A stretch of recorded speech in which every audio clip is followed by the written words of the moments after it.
Hello, everyone listening at home. We are Media Medley Podcast, where media will collides. I'm Sarafuddin, along with me. I'm Siti Nurhaliza. And for today's session, we have a special guest, a PR, if I'm not mistaken. May you please introduce yourself? Okay, hi everyone. My name is Sharifah Nur Afrika. You can just call me Sharifah. Just to give a brief background of me, I am a seasoned PR practitioner with over 4+ years within the industry. I've had my fair share of dealing with various clients from different industries spanning from healthcare, lifestyle, corporate, B2B, and tech.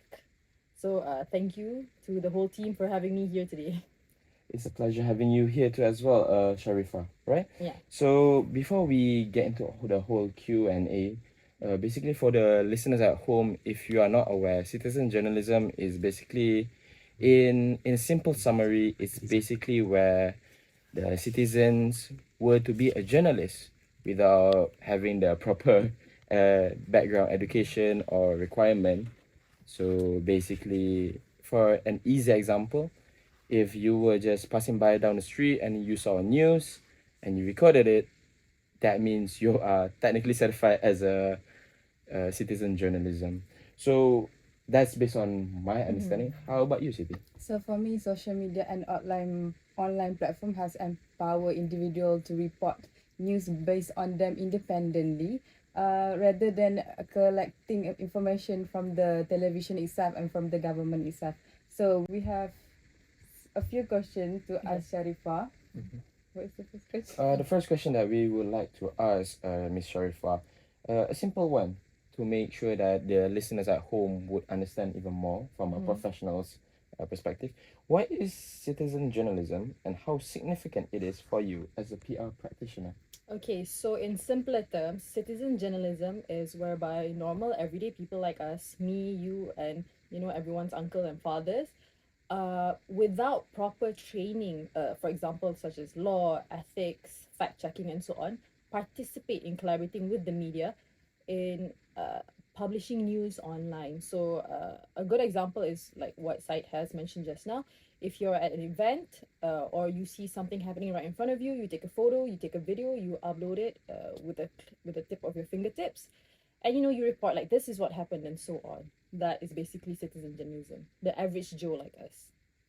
Very well explained. Okay, thank you. You also mentioned how significant it is to me, right? So, Yes. for example, being in the industry that I am, we have to deal with members of the media every day. So, whenever we deal with the media, it's very important that we deal with the information very delicately. And that is because we've been through, the rigorous process, being media practitioners ourselves, to learn the media law, the ethics, to fact check, because at the end of the day, it really tests our credibility. But the pros of it is actually it gives us an alternative perspective towards certain issues. So, for example, in issues that might have not been talked about by mainstream media but are quite being vocalized within social media platforms. So it provides us a different kind of perspective and insights. So it's very interesting to see what people actually think about offline. I see. Very well explained. Don't you agree, Siti? Yes, that's a great point from Sharifah. So basically, the immediacy of citizen journalism has reshaped how media have how we consume Yes, news. Basically, definitely. yeah. Mm-hmm. Well, moving on, the following question, Ms. Sharifa. Um, so you've mentioned and you've already given us the explanation of citizen journalism. Could you kindly perhaps share with us an example of key events that have shaped Malaysia's media landscape? For instance, from what I know, um, like the news of the unfortunate events of MH370 and MH17, sorry, has most definitely changed the media perspective. Moreover, because especially because it happened in a foreign land, but it has related, it has relate to Malaysia. Pardon Yes, me. understand. But as we all aware, when the unfortunate event occurred, it was mostly citizen journalism over there that kind of brought the media towards the Malaysian in media outlets. So could you perhaps give us another example other than that, or perhaps could you elaborate how does that process work? Okay, so like you mentioned just now, it was very unfortunate with what happened to the both the MES flights, but it also kind of goes to show what improves to us, basically amplify the citizens' voices. So other key events include most known are like probably birthday rallies, the whole COVID pandemic and stuff. Traditionally, we would kind of digest what we are fed by the media. But with the existence of citizen journalism, we are given kind of different perspectives and different alternatives. So it has definitely shaped the media landscape that we have today significantly because for example, if Bernama, for example, reports that this case today has 20,000 cases, but let's say we have an insider, a whistleblower or so on, who would say otherwise and say, oh, the numbers are actually much more higher. So normal everyday people like us, of course, they would be skeptical, like, do I believe the media? But I also understand that some medias are state owned, but do I believe this whistleblower who is just probably like posting this for clout and engagement? Mm-hmm. Yeah. Understand. Thank you so much for the explanation once again, Miss Sharifah. Uh, I believe this is going to be the final question for our first segment. Siti, you may have it. Okay, as you said just now, like citizen journalism provide the real time update, but yet it's crucial to consider the ethical implication. Like while citizen journalism offer us the real time update, of course, we want the immediate Mm-hmm. news, like rather than waiting for the government to update on the Mm-hmm. TV and everything. We prefer to get the news from the netizen journalism because it is faster, right? But Mm-hmm. how do we balance this freedom with responsible reporting practice, especially in Malaysia? Okay, so as we all know, we have different laws applied to us within Malaysian media, like the Sedition Mm-hmm. Act, Mm-hmm. PDPA, and so on. But I think, in my perspective, you should take everything you see online with a grain of salt. Mm-hmm. Basically, you can read it. It's best not to believe it yet until you actually see proof. So that's actually the downside of citizen journalism as compared to the traditional media. So how it basically has evolved with traditional media, media members, journalists, and so on, they would actually have to get the information firsthand and go through a vigorous process of fact checking, background checking, and so on. But the downside of that is that we get our news late. The Mm-hmm. information is delayed. So what Mm-hmm. happened yesterday, you will see tomorrow in the paper.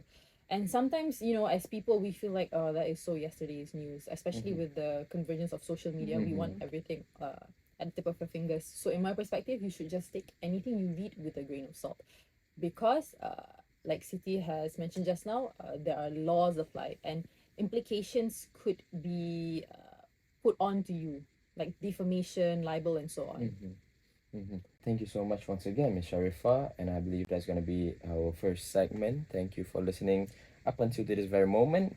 We also have another segment coming up, basically sharing regarding the examples and challenges that citizen journalism or perhaps traditional journalists goes through. So please stay, and we'll basically talk again later. Thank you. And we're back in Media Medley podcast where media world collides. I'm your host Alim Asri, And I'm Mia Amira. and we're going to be discussing on the second segment, which is we're going to be touching on the example situation of citizen journalism and the follow up question with what is the impact towards these activities. So today we have our guest again, Puan Sharifah. Um, I'm gonna be asking you some question, but before I ask you some questions, I'm gonna be talking about on my perspective. I'm gonna be some example situation like for the Palestinians. We have example Montaz Ahmad where he broadcast live situation of what is happening on those Palestinians and what they are going through right now during this conflict of war or conflict of interest between these two countries. And basically, what they have achieved is portraying what is right and to be on the right side of history, and they has impacted big media companies, people around the world. So my question is, do you think it's important to do such activities for the world? Okay, so basically, in my opinion, given the current situation of the war of Israel on Palestine, I actually think it's a pivotal moment, it is unfortunate. It's heartbreaking. It's devastating that they have to actually go through this, but it goes to show that their reporting is very vital in amplifying their Mm. voices, because without them, without Motas or without YL Al Dahdo, Nah, yeah. without them obtaining all these footages, although they are real journalists, but they also outsource these videos from their fellow friends, Yeah. the fellow people. The people on the other side of the world, they would not be aware of this. They wouldn't believe it, Yeah. actually. So I think it's very important that in this case scenario, that it is to be documented. Do you have any example of yourself have any experience of reporting a live situation Uh, just to share with our audience? although I am very busybody, kebochi, but I've never actually participated in citizen journalism, just because most of the time, I mean, if you count me reporting in my family group chat, then yes, but on social media, no, I've never participated. Okay, so for the next one is I will be talking about the challenges that citizen journalists face. So for the first one would be the lack of ethical standards. As we all know, like traditional journalism is guided by a set of ethical standards that ensure fairness, accuracy, objectivity, and accountability. And professionals in the field undergo rigorous training to understand the importance of responsible reporting. But citizen journalists, they don't have any formal training, right? Mhm. So like they will face the absence of ethical guidelines can lead to misinformation, sensationalism, or the spread of fake news, which will lead to like defamation act or sedition act or maybe a communication and multimedia act. So do you have any like tips or any to overcome that issue, that For challenge? citizen journalism. Yeah. Okay.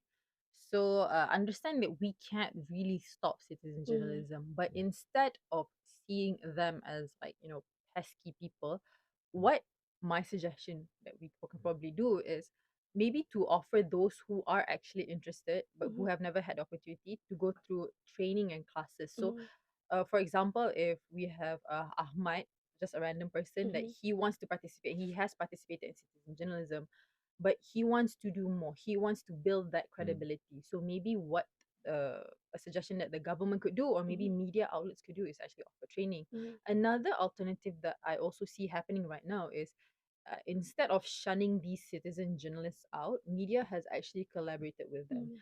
So I'm not sure if all of you are aware, but sometimes when we see, let's say, a person uploading something, a piece of news on Twitter and so on, and it's happening in real time, and media does not have access to that yet, we would see journalists from these respective medias actually asking permission. Mm-hmm. Can we pick up the story? Can Mm, we yeah, ask you more via Twitter DM, yeah. Instagram, and so on? Can we use your images?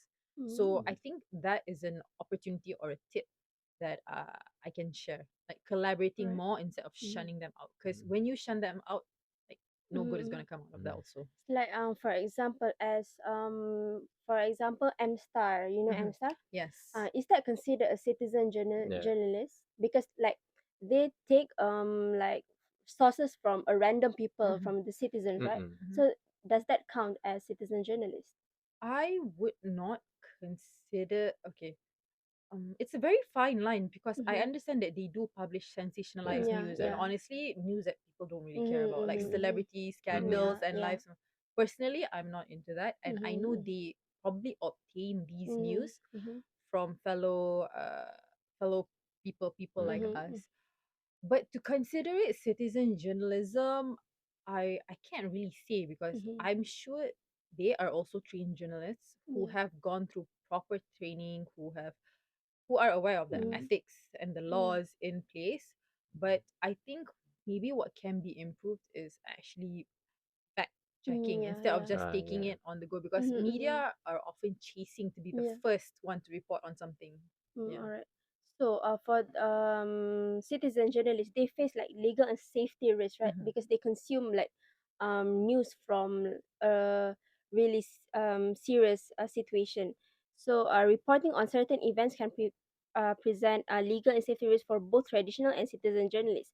However, citizen journalists may be unaware of this risk or lack of knowledge of legal protocols, making them more vulnerable to legal issues Mhm. or personal harm are related to the laws I've said just now. So the absence of journalistic training can leave citizen journalists ill prepared for potential repercussions. Mhm. So like how can citizen journalists overcome this safety risk, because this involves like a real serious issue. So Okay. So, for example, in my opinion, if they were reporting on a crime scene, mm-hmm, I would highly advise against that because, as you said, mm-hmm, it is a safety issue. yeah, And even with trained media personnel, mm-hmm, they wouldn't go to a crime a scene crime, itself Yeah. mm-hmm, without the presence of police because they are Victims. mm-hmm, aware. Yeah, Yeah. they yeah, are aware of Mhm. what could actually happen and what mm-hmm, can be implicated mm-hmm, to them. Maybe a step that they can do is actually checking with the members of the media Yeah. mm-hmm, themselves if the members of the media would mm-hmm, actually want to collaborate with yeah, them, like, hey, I'm interested, can I actually come down and mm-hmm, see? Because uh, on Twitter we actually have a lot of citizen journalists mm-hmm, that mm-hmm, people actually heavily rely on, and yeah, Mhm. people consume their tweets every day, mm-hmm, Mhm. and they're not technically 100% verified, but they do provide their own credibility mm-hmm, with their mm-hmm, own set mm-hmm. of audience. To conclude everything, like citizen journalists also need to like have a proper training like traditional journalism, Definitely. Yeah. right? Yeah. Okay, so for the next segment, we will be talking about the relationship between citizen journalism and traditional media, as well as the future of citizen journalism and in Malaysia. So we'll be right back We'll be for the right back. next segment in Media Medley podcast, where media The and world world collides. collides. Okay, so for the last segment today, we're going to be talking about how traditional media outlets in Malaysia are responding to the rise of citizen, as well as the insights of a PR practitioner for the future of the citizen journalist. Okay, so my question for Ms. Sharifa is, how how do traditional media as well as the citizen journalists, how are they supposed to collab to ensure they deliver credible information to the target audience? Okay, I think I briefly mentioned just now that the media is actually able to collide with citizen journalism. So when this convergence happens, Mm-hmm. they are able to deliver more credible news efficiently. So what I mean by that is actually certain members of the media, journalists, reporters, they actually might have personal contacts with these Mm-hmm. citizen journalists. Sorry. So let's say these citizen journalists might actually have a lead. They would probably inform their media contacts firsthand, and put two and two together. The media contact would actually know what to do with this kind of information and how to relay it as best they can. Because I know there's a discrepancy in the way that a citizen journalist presents the news information that they have as compared to a legally trained reporter or journalist. Mm-hmm. All right, I see. So if that's the case, then we have a few key aspects to ensure Mm-hmm. that we deliver that credible information, Mm-hmm. right? So we have the control versus influence, Mm-hmm. and we have credibility versus trust, as well as the speed and accuracy. So as we have discussed for the last two segments, we have also talked about how if you choose to consume information through traditional media, we would guarantee you would have like the control, the credibility, as well as the speed being a little bit let's say slower than citizen Mm-hmm. journalism. Mm-hmm. Definitely. Yeah, so since you've mentioned that it would be better if they collaborate, and what the key points or aspects do you think that they could converge together to deliver those aspects? Okay, so the situation now is like even the traditional media now, they are trying to keep up Mm-hmm. as to like how citizen journalists in terms of how they deliver information. So, do you think it would affect the traditional media advancement as well as the impact on the society for the future?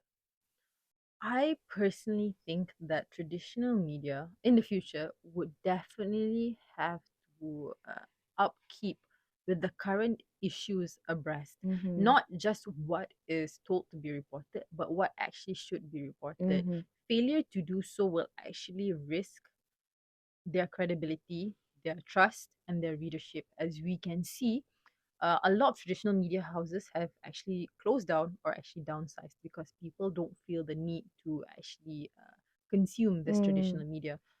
In some way, it's also because people prefer more sensationalized news, but ultimately, people prefer unfiltered news. So, in the future, I don't know who knows. Media laws might change. the way news outlet reports might change, what they report on might change, but all I know is whatever they report on will definitely affect the trust that they have towards the readers. That is well explained. Okay, so for our listeners out there, we have already covered on what is citizen journalism, how to deal with information delicately, as well as a pro tip for you guys. When you want to consume information online, please take it with a grain of salt. Yeah. Okay, so to conclude today's podcast, I would like to thank Miss Sharifa for coming in the studio today, for sharing us her insight on traditional media versus citizen journalism. So we hope that we our listeners here would get some new information as well as learn through our podcast episode today. Okay, so for that's it for our episode today, and don't forget to like and subscribe our podcast, Media Medley Podcast, where world media collides on all platforms. We have on Spotify, YouTube. Also, go and subscribe, and we'll see you on the next episode. Goodbye.